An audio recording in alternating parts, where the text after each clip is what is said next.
Hi, I'm Jim Gordon. I'm Lita Leapin. And welcome to another edition of Our City Tonight. Well, we're here in our favorite spot, our remote studio at Hydra in the Cabana Room. That's right, lots to do, so let's get right to Our City Tonight.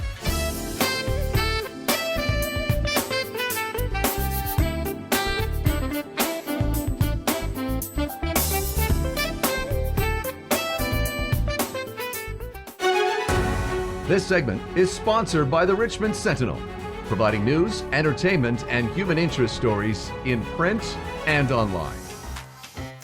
Jennifer Robertson, she's a Canadian actress, writer, and comedian. Most of you have seen her face as a starring role as Jocelyn Schitt in the CBC Emmy Award-winning sitcom Schitt's Creek that had 6 amazing award-winning seasons. She was nominated for 2 Screen Actors Guild Awards, winning 1, and 4 Canadian Screen Awards. We are so excited to welcome, finally, Jennifer Robertson to Our City Tonight. Thank you. Thanks for having me. Oh, we're so glad. Well, our mutual good friend, Yes. Jessica, we'll have to do a shout out to. She said, you got to get Jennifer on the show. So I've been pursuing you, stalking you. Not in an uncomfortable way. It was a friendly, very business-like stalking. Okay, Yeah. good to know. But I'm so glad finally. And you've got so many other things. I mentioned Schitt's Creek, but we'll talk a little bit about that, of course, we have to. But Ginny and Georgia, oh my God, this is a huge series. 2 great seasons. I just binged the 2nd season that dropped, and some great reviews. Tell us a little bit about this show, your character, Ellen. She's so amazing. Ellen's the light in mostly dark situations, I think. She kind of pops in and tends to bring a little levity to some, it's a heavy show, especially season 2. Yes. There's a lot of heavy subject matter. The show took that very seriously. They did not write those storylines flippantly or lightly. They consulted with psychiatrists. They really did their research, which I think is maybe why some of those storylines are really meaning a lot to, especially the young audience. And it's not just the young audience, that's the thing. That it is a YA show, but it's found a home all over the place. So, yeah. They do deal really well with mental health, and there's a lot of warnings on the screen that come up when they're watching, but they do deal with it in a great way. I was saying to you earlier that, when Jessica said, you need to watch this, it's a great show, Jennifer's starring in it. I thought it was just a teen thing, but it's not. It is completely for everyone. It's well written, well acted, and fingers crossed for a 3rd season. We're waiting. Netflix. Well, give them a minute. Give them a minute. I feel, everyone says they feel very positive, so we'll see. You don't know. We made audiences wait for so long between the 1st and 2nd season. I mean, This is the length of my hair. So when we shot that, my hair was this short. So you can just tell how long it's been. Because you have to do the show, then you have to edit the show, and then with Netflix, you have to put the show into, 100 and something languages. So the process of shooting it to getting it on the screen, and then everybody watches it in 48 hours. And they're like, when's the next one? And you're like, give it a second. Then a second, we have to write it. First we have to write it, and then, so we'll see. Hopefully we'll get a season 3. Yeah. I have to laugh because you're speaking of hair, and you talk about, you had to tease the crap out of your hair for Schitt's Creek, and you ended up wearing wigs. Did you know on Poshmark you can buy 2 for 1 Roland and Jocelyn Schitt wigs? Stop. There's a little point. That's fun for Halloween, for fun for costumes. Halloween, I actually they offered me the wig. When I finished, I was like, I'm not sure what I would do with this. And people are like, you get a case and then you'll put it on thing. I go, that feels very creepy. And if I'm dating, I feel like that would be a red flag for anyone coming into my home, that I would have the Jocelyn wig on a stand under a spotlight. With the tiara. With the tiara. Yeah. And so I didn't have it initially, but then we did something for for Barack and Michelle Obama for grads in the first year of the pandemic. We did this online song with Mariah Carey, which was all very surreal and wild. And we were doing it in characters, so they FedExed me the wig. A famous wig. But now the wig has to stay in a cupboard because my dog barks at it every time I take it out. So it's killing me. I don't blame her. It's kind of weird. She's like, what is that?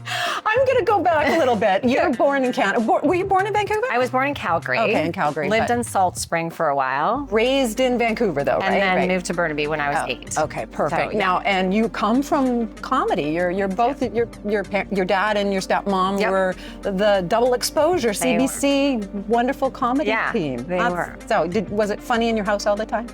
That's everybody asks that. Not particular. I mean, my dad was a funny guy for sure, but I think you get home and you don't do bits. It's not like every meal we'd be like, please, I'm trying to eat, Dad. Stop with the jokes. And my mother, conversely, maybe why they didn't stay married, she thinks this is a theory anyways, is the most serious woman ever. So there was a balance of like very funny dad. And my mom would listen to the show and go, I don't know why we're laughing.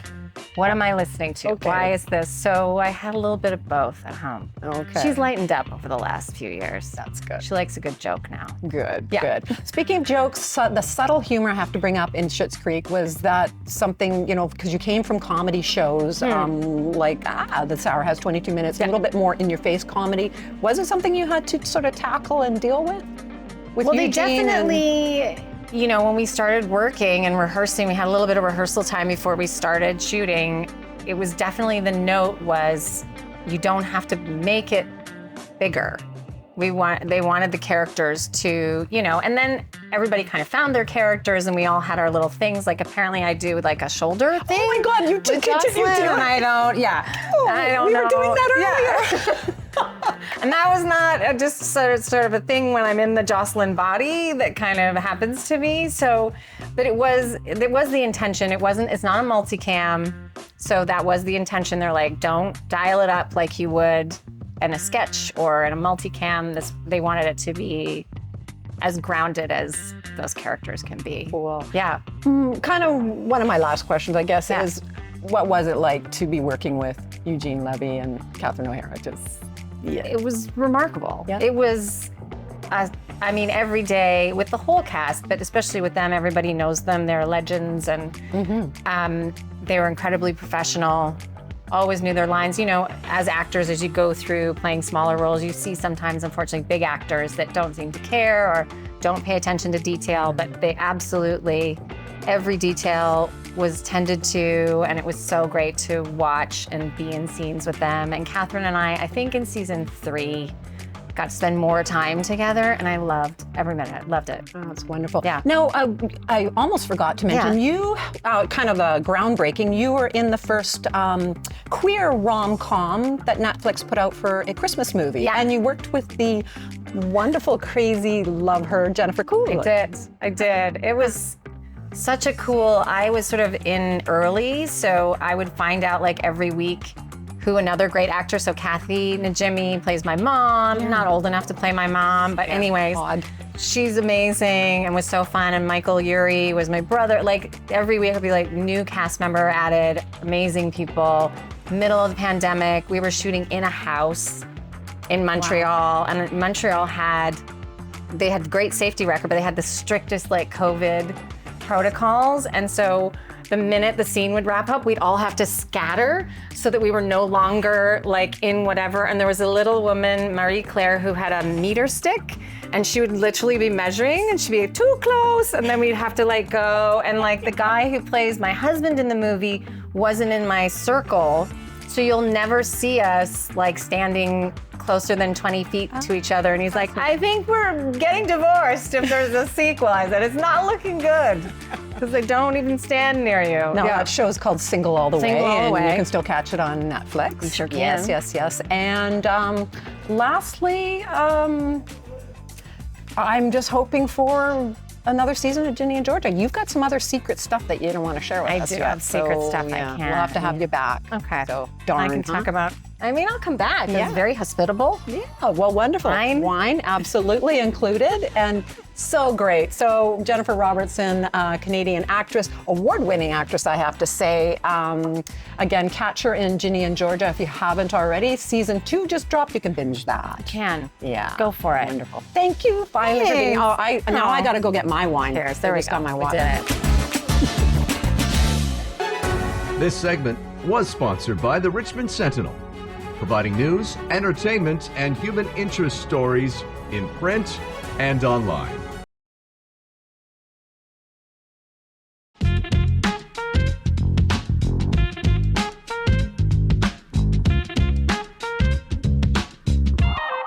Well, like a lot of people in BC, I wake up to this guy every morning. Let me finish that.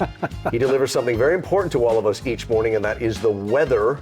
I'm joined by a friend and longtime media personality here in this town, Mark Dreeshen, who joins us. Welcome, Thank sir. you, Jim. Thank you, Jim. I'm glad you did finish that. I wanted to make sure that people knew. That's good. That's good. Yeah. But, you know, seriously, I mean, weather is a very hot topic in the city because it's sunglasses, umbrellas, everything Right. in between. Right. How many times you get stopped in the street with people yelling at you like it's your fault? You know, it's been a chronic problem, you know, occupational hazard. The best part was a guy who was like across the, I was on the Burrard Bridge on my bicycle. Yeah. And he was in a pickup truck, and then he broke his truck to a screeching halt, and going on the ground, "Where's the sunshine?" You know, Your fault. Top of his lungs, you know. Yeah. You know, you are from the old school of which I belong. I was looking you up, known you a long time, as I said, but I didn't know a lot about your early days. You go right from Seneca Radio College. Seneca College, Did yeah. that, yeah. and your Radio first gig Yards. as a young guy is the Sioux. Yeah. Sault Ste. Marie radio. Yeah. Talk about the radio days, because I'm glad I grew up in that era where radio was really something. Yeah. I got turned on to radio in high school, Yeah. well, first of all, it was AM radio, of course, and then later, as I got a little bit older, FM rock radio was just starting out, right? You know, the whole Tom Donahoe from San Francisco, and you know the kind of underground sort of FM rock station, and I used to listen to it. When I'd be doing my homework, right, and going, oh, gee, I can do that. Play records for 4 hours and talk. I think that would be good, you know. So, and I just, you know, and that really fueled my love for radio. And it got so much that even though I later on I got to be proficient in like theater arts and performing and stuff like that, my passion was to do radio. And so that's what I wanted to do. I never even thought about doing television. Yeah, I got to say, I love doing television. Done it a long time like you, but I still get a charge when I step into a radio studio. Absolutely. That'll never leave. Yeah. Well, speaking of that, how did you know you go to the Sioux, then you go to Saskatoon. You also do Winnipeg. At what point does TV come calling? TV came in Saskatoon because I was I went to Saskatoon after Sault Ste. Marie. I did a morning and I worked at this FM rock station. Yeah. Right? I called it the last of the great FM rock stations, and then it got sold to a company that turned it into the best of yesterday, today, and last week. Of course. And I lasted another couple of years with them, and then I thought it was kind of like a marriage that wasn't working out. Going, this is not working. So I was, you know, kind of just bouncing around out of work for a while. Yeah. Just an out of work radio guy, and a new television station had just opened up there, STV it was called, which is now Global Saskatoon. Right. And they came and they asked me to do some work for them, and one of the things they wanted me to do was the weather, because I was filling in because their weather person was going on maternity leave. And I thought, well, David Letterman started this way. That's true, Let's see what happens after that. Yeah. And I've kind of never looked back. And like I said, never thought I'd be getting into television at all. You know, I thought, well, TV's okay. But, you know, yeah. It's interesting too because I think doing weather in the prairies, Yes. cold, snow, Right. and then hot. Yeah. You come here. Yeah. Did you mean to come here to do weather? What was come then here to do- UTV? Would have been It was UTV? UTV, yeah. I was in Winnipeg, and then George Froelich, who was the news director there at UTV, had seen me in Winnipeg, and he really liked me, and he offered me the job out here. So. We should talk too about you've done stand-up for almost as long as you've done radio. Yeah. Is that something It's kind you of a parallel career, my performing, and you know. It does make sense that both would be something you'd enjoy. Right. Is there something that still, again, gives you a charge to get up on stage and do that Absolutely. or improv? Yeah. I don't do. Honestly, I don't do it anymore. I haven't done it because my schedule is crazy. Yeah, sure. You know, I'm not going to stand around and wait to go on stage at a comedy club at 11:15. Well, you're up at 3 a.m., aren't you? Yeah, 3:30. You know, yeah, it's not going to work. But I really love doing stand-up. I love doing improv, and you know, it is something. If you can make a whole room full of strangers sort of laugh, and you know, not at you, but what you're saying, that's good. You have interviewed a lot of big people over the years. Yeah. I was saying before we went on camera that one of our producers, Neil, and myself, you've got somebody that I envy. You've mentioned this a couple of times. Obsession, Yes, and that would yeah. be John Cleese. John Cleese, You've interviewed him a bunch of times. Talk about interviewing a sharp, Really, sarcastic, comedic guy like him. And the first time it was really intimidating, imagine. because I was going to do. He was on a tour to do this Unique Lives series, and it was supposed to be his daughter who was going to do a question and answer with him. Yeah. But then it turned out to be me, and of course I'm just like, so I really didn't know what to expect. I mean, Monty Python were my Beatles, you know, and John Cleese to me was like Lennon and McCartney. and you know, Lennon and McCartney, McCartney. So I really didn't know what to expect. I knew he was very sharp, and I knew he could be a little bit, you know, acerbic as Yeah, well. sure. But I met him at the sound check, and then his stage manager came over and he said, "Oh, by the way, John, this is Mark. He's going to be your MC." He goes, "Oh, Mark, yes, okay, yes. Listen, well, here's one thing to remember is there's no such thing as making a mistake. All right, we're just going to have a lot of fun, and we'll see whatever happens, and we'll just enjoy ourselves out there, okay?" And boy, it just put me at ease right away. Is there? And after that, it was it was so much fun. I think my thing has always been too that if they sense that you know what you're talking about in terms of Yes. your career, that helps out a lot. Anybody left you'd like to interview? Oh gosh, I'd love to talk to Jerry Seinfeld. I'd love to talk to. Oh gosh, I was going to say in the music world, I'd love to talk to Dave Grohl. Oh yeah. Something like that. Yeah. It's boy, it gets up early in the morning, folks. But I commend you for doing it all these years. We're former colleagues, of course, at CTV. He delivers the weather, whatever it is, each day. You can see him on CTV Morning Live and look from around town. You got to get back up on stage, sir. I will hold you to that. I do. Yes, I got to get back upstairs, or I got to have my nap. One of the two. Okay. Whatever comes first. Yeah. Marjorie said, look for him every morning on CTV Morning Live, and thanks for joining us. Thanks, Jim. Cheers. This segment is brought to you by Holland America. You can meet them Saturday, March 11th at the Fairmont Waterfront Hotel in downtown Vancouver for the Alaska Cruise and Travel Show. What you're looking at is some great footage, part of the Alaskan Cruise with Holland America. Coming your way on Saturday, March 11th here in Vancouver at the Fairmont Waterfront Hotel, downtown, as we mentioned. The Alaska Cruise and Travel Show will be in town, and joining me now to talk about that and some other great cruises you can take is Bill Fletcher. He is, boy, I like this title, Senior Director of Destination Marketing from Holland America. Bill, welcome. Good to see you again, sir. Oh, great to see you, Jim. Thank you for making the trip up from Seattle to talk to us. Hey, before we get to the cruise, let's talk about this March 11th show. Your first one since March of 2020. We know what happened after that. You're back full force. Yeah. What can people experience if they come check this show? First of all, you can get in for free. We're so excited about these shows. In fact, the last one that we did in Vancouver was in March of 2020. Yep. It was the biggest event that we've ever had of its kind. Yeah. We bring more than 24 of our Alaska partners right here to Vancouver to bring Alaska and the experiences that our guests can have right here to your doorstep. Right. So the idea is you come and you meet our Alaskan partners. You can throw an axe, you can pan for gold, you can make s'mores. It's fun for the whole family, and as you say, it's totally free. And I got to mention a couple other great things. You register for free, we should say it's alaskatravelshow.com/Vancouver. We'll have all the information, of course, in the closing credits. But you can also, by registering, and you can qualify to win one of 7 Alaska cruises for 2. That's right. We're giving away 7 cruises starting at 10 a.m. Yeah. You don't have to be present to win, but you need to register and check in at the door. So once you've attended the event, you are eligible. If you're there or not, if you've already left, we'll contact you if your name is drawn. But every hour, starting at 10 a.m. until 4 p.m., we'll be giving away a cruise for 2. And if you book a cruise, what do you get? Another bonus? Yeah, up to $350 in shipboard and land credit, depending on whether you book a cruise or what we call a cruise tour that combines a cruise with a land tour that goes to Denali and beyond. Yeah. The onboard credit and the land credit ranges up to $350. Let's talk about this cruise. One of the things I've always liked about this Alaska cruise, I feel like I've done a bunch of cruises with you guys over the years, so I can feel qualified.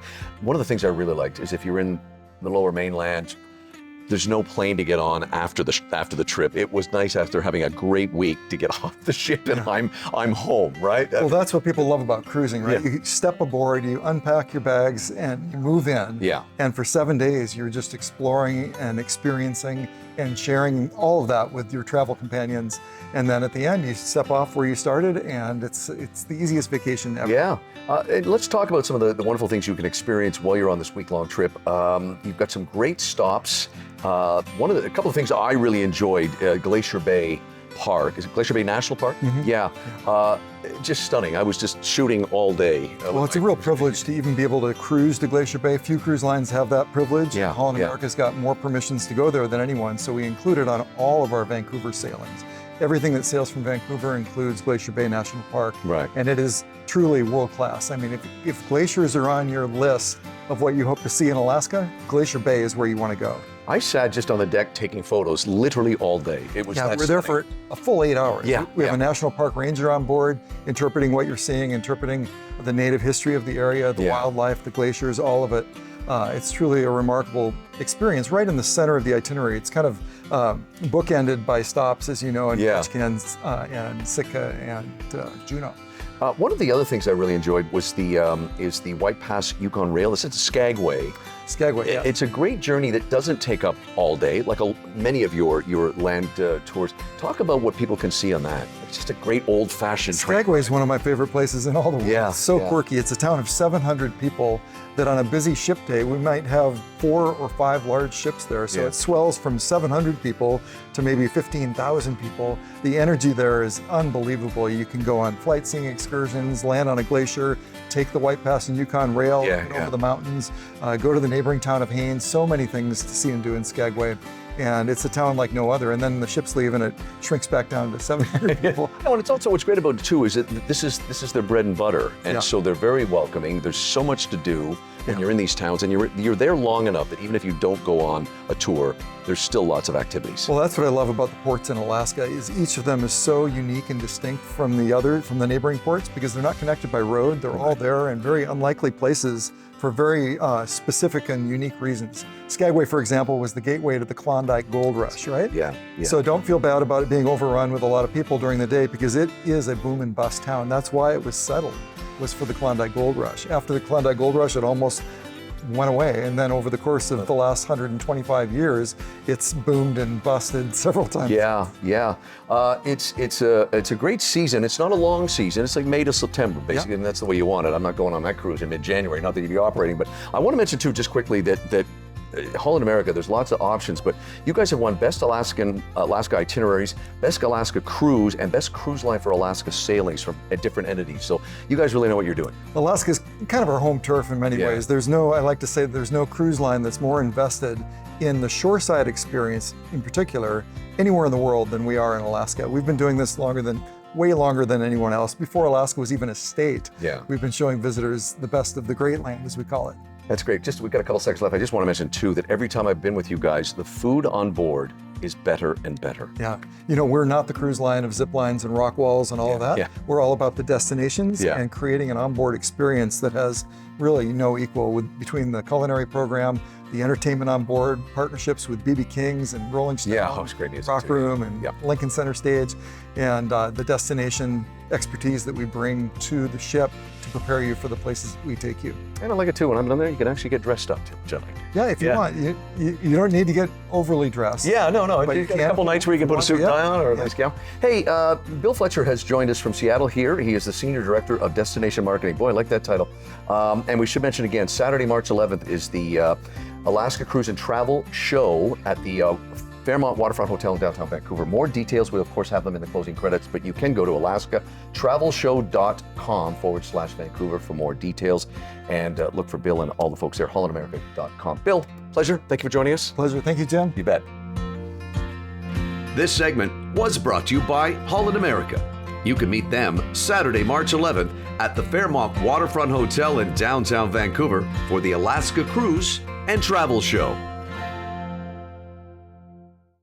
Well, we do have several print versions of our television show, in particular, the Richmond Sentinel. Check out great, we think great, interviews with people that have appeared on our show. You can also check out video segments. It's all part of our partnership with the Richmond Sentinel.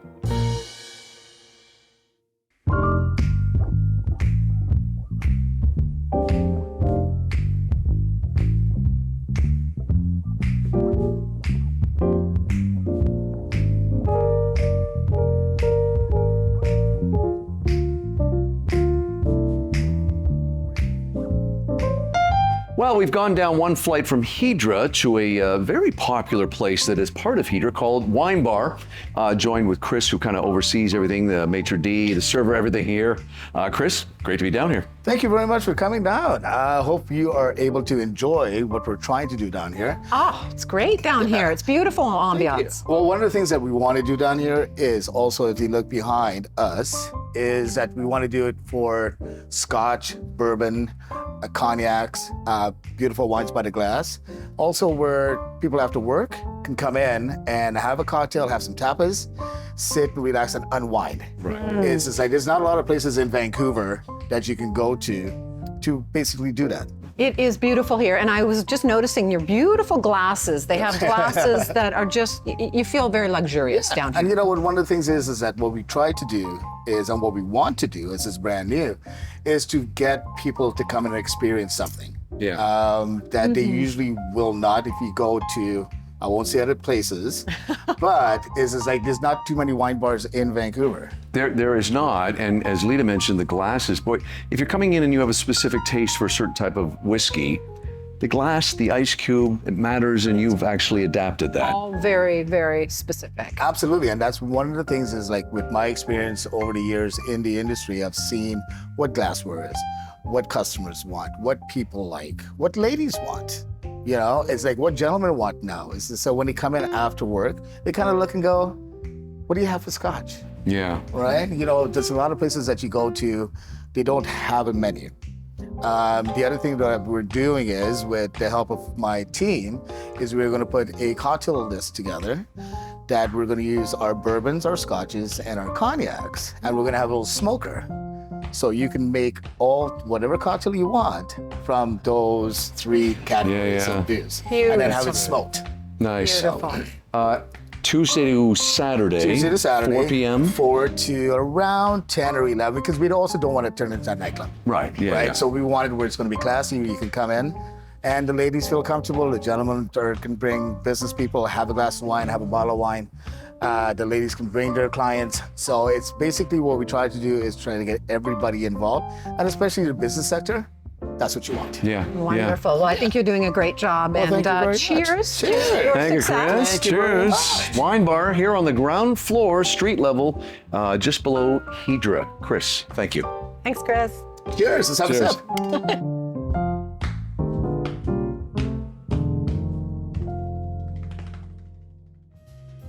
Closed captioning and other promotional considerations provided by Hamilton High Street Senior Residence, Richmond's newest senior living community. Well, we just came up from the wine bar. That is such a great place. Yes, come check it out. Ground level here, just below Hydra in the Exchange Hotel. And that's all the time we have for. I'm Jim Gordon. And I'm Lita Leapin. We'll see you on the next edition of Our City Tonight. Don't forget to check out past episodes and individual interviews, all on the Our City Tonight YouTube channel. While in Whistler, Our City Tonight stayed at the Blackcomb Lodge, serving guests in the heart of the village since 1980.